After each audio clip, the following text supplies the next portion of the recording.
Welcome to this video where I'm gonna start showing you how to prepare your first let's say virtual machine, or you can even install on your computer your multi-cloud environment.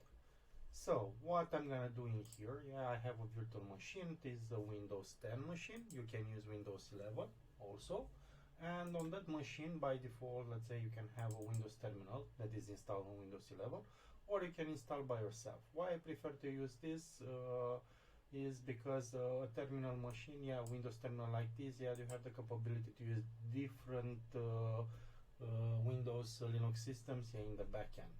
Now, other tool that I really love and I want to use it, from let's say most of the time, it is MOBAXTERM. So you can go and you can download this tool also. This tool has an open source solution, free one. Okay, it's not open source, it's free, sorry. The home edition, but you can use only maximum 12 session, or you can pay for €50 per user to download the latest version, that is the professional one, and gives you unlimited number of sessions plus updates for 12 months. Okay, you download it and you install it as normal as you're doing in there. And if you want to open it, the tool is looking like this. You have it installed. You're gonna open it, and besides the fact that you can go and add a really big number of servers in here, I will use the free one in this case.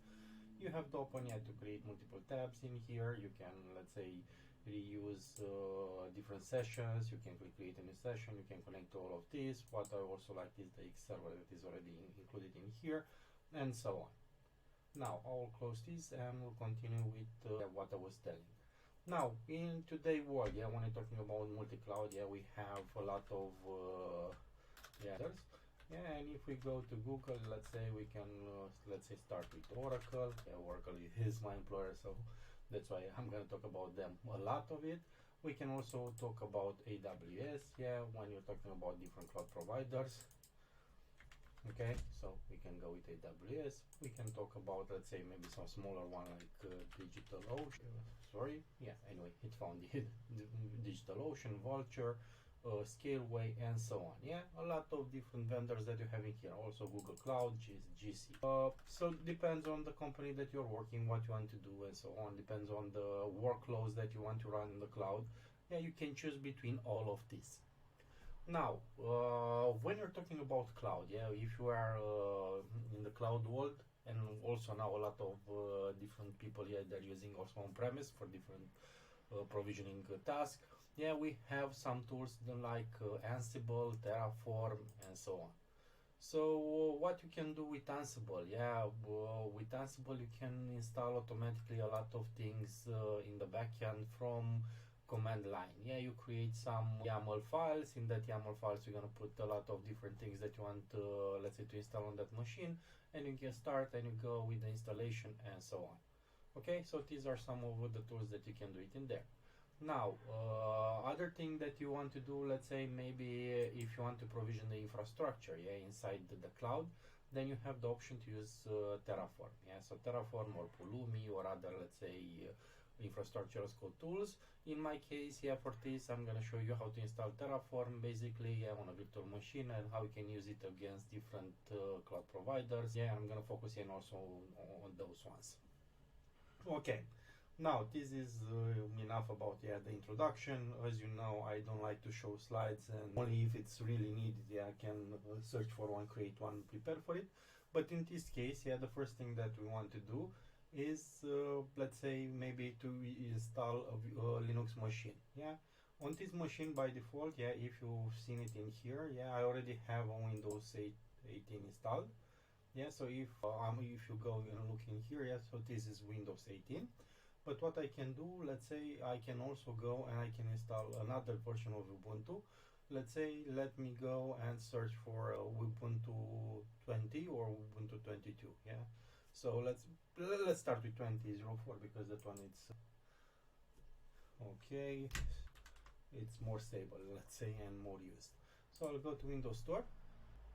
Okay, so in the Windows Store I will search for Ubuntu, And in here, yeah, you're gonna see different tools. Let me go with Ubuntu 20.06, 20.04.6, or press get. Okay, in the backend it will start downloading, yeah, the Ubuntu environment.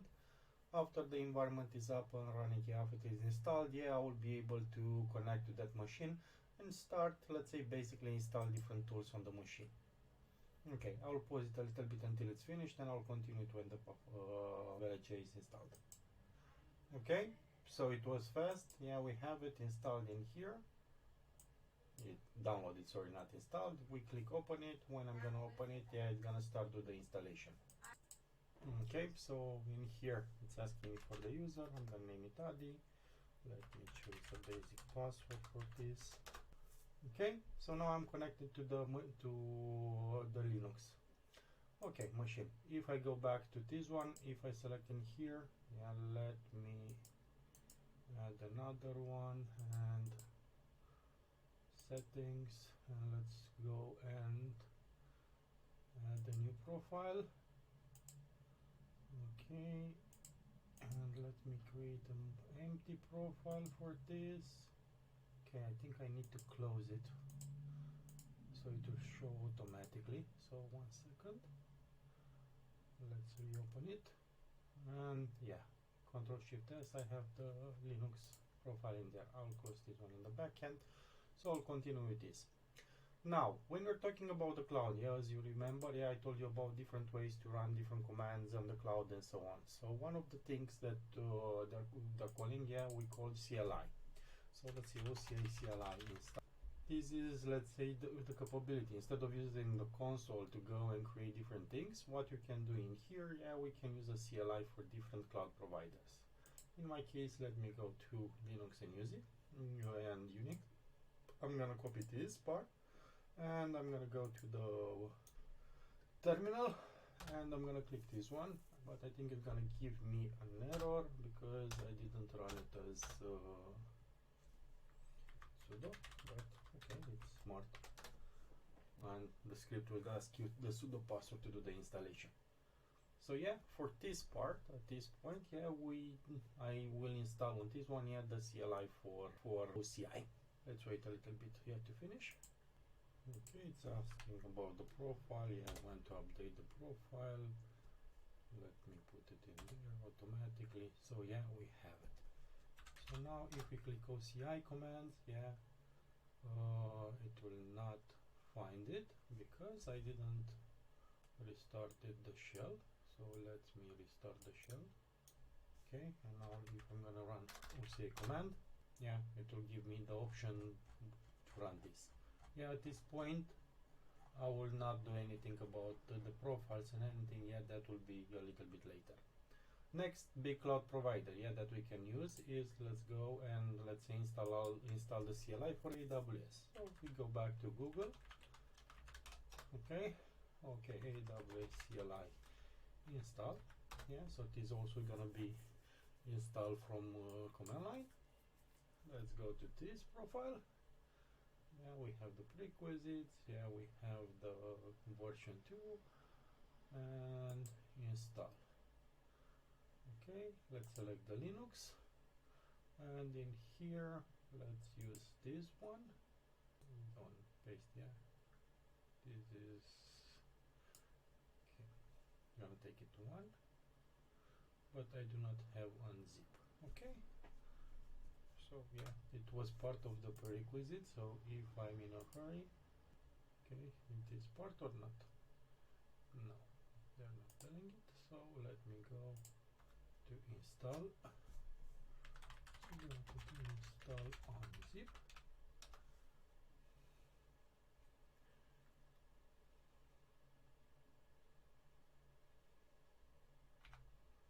Okay, so now let's unzip this. And if we go to the command,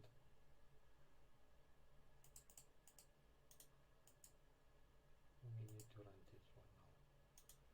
Okay.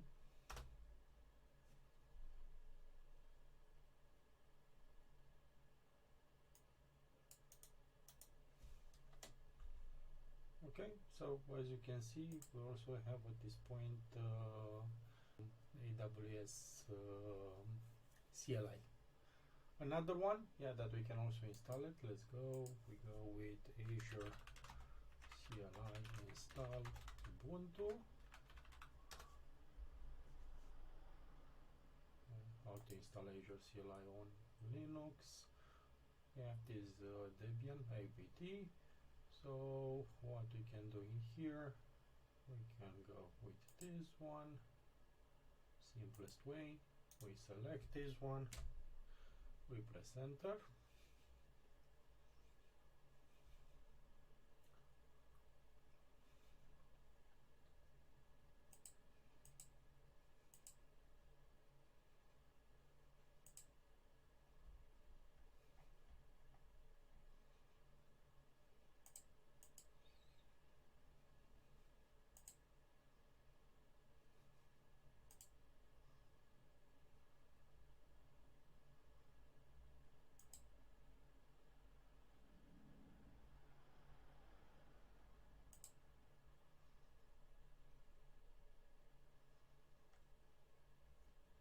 Okay, so we also have the Azure part.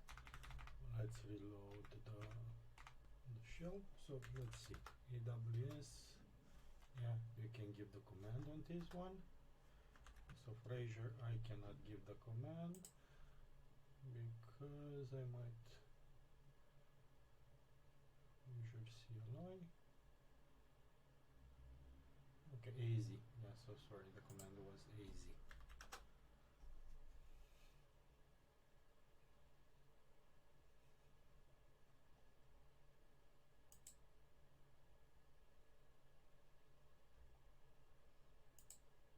Okay, so as you see, at this point we have three big cloud providers here on the same machine.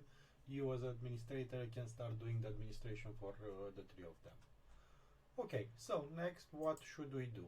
If we are on Windows, we can do something like that. We can go and we can install on that machine that we have in there different application. But what I can do right now, let's say, let me install Ansible. We talk about Ansible, we talk about Terraform. Let me paste all the commands that I already have it in here. So with all the commands in here, I'm gonna do an update of the OS, and after that I'm gonna install Ansible core. So let's pause a little bit. Oh no, okay, it was very fast. So we have Ansible up and running at this point. Now, next solution that we want to install, maybe something, let's install, let's say, Terraform, also on this Linux.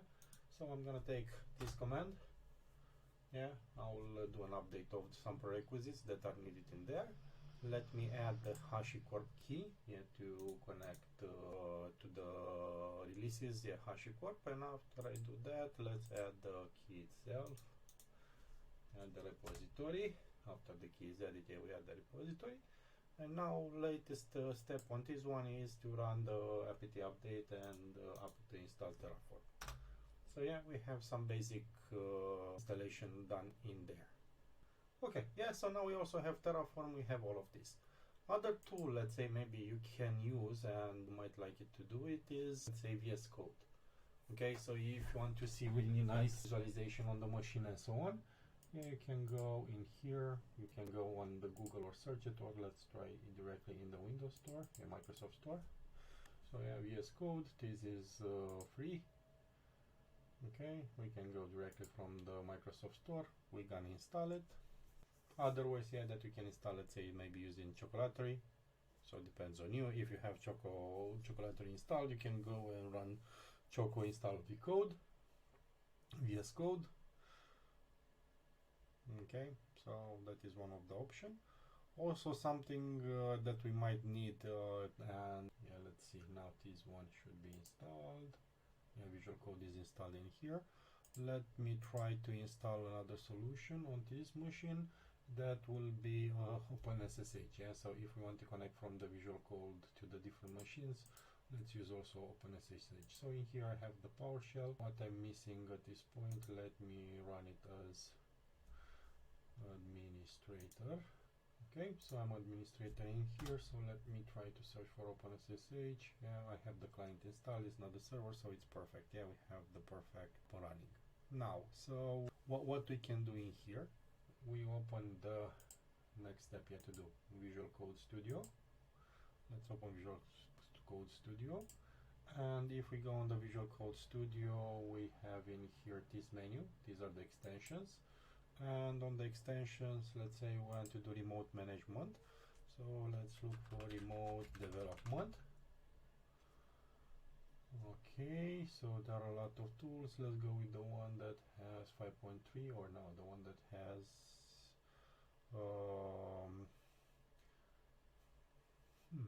interesting question, which one to choose it? Let me see more details. Let's go with this. Open any folder on a remote computer, extension packs and so on. So let me install this one. Yeah, so the remote development has all of them, and after we do that, we should be able to see it in here, opening a remote Windows and all of that. So what I can do in here, it is installed, as you can see. I can go, I can see connect to host. I cannot see it yet. Extension, remote development. Yes, so let's see what is happening in here. Sorry, let me start that one. Okay, so in here, let me connect to WSL. And